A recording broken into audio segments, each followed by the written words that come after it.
ಅಥವಾ ನಾವು ಕೆಲವೊಂದು ಆ್ಯಕ್ಷನ್ ಮುಖಾಂತರ ಹೇಳ್ಬೋದು, ಕೆಲವೊಂದು ಮಾತಿನ ಮುಖಾಂತರ ಹೇಳ್ಬೋದು. There is no formula. ಅದಕ್ಕೆ ಇದೇ ರೀತಿ ಫಾರ್ಮುಲಾ ಬೇಕಂತ ಏನು ರೂಲ್ಸ್ ಇಲ್ಲ.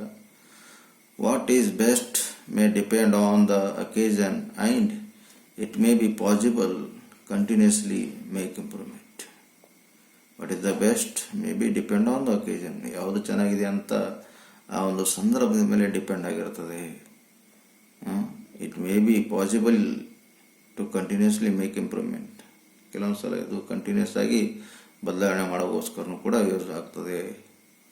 The whole idea is to be aware of the need and importance of doing and saying things better and better. The whole idea, ಇದು ಒಂದು ಲೆಸನ್, ಒಂದು ಸಂಪೂರ್ಣ ಒಂದು ಮೆಸೇಜ್ ಏನಿದೆ, ವಿಚಾರ ಏನಿದೆ, ಜನರಿಗೆ ಒಂದು ಅರಿವನ್ನು ಮೂಡಬೇಕು.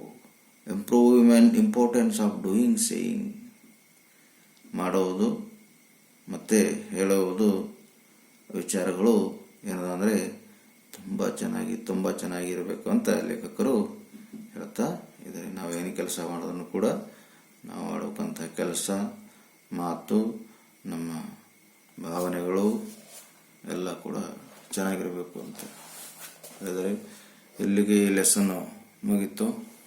ನೆಕ್ಸ್ಟ್ ಲೆಸನ್ನು ಅಥವಾ ಪೋಯಮು ನೆಕ್ಸ್ಟ್ ಕ್ಲಾಸಲ್ಲಿ ನೋಡೋಣ. ಓಕೆ, ಬಾಯ್.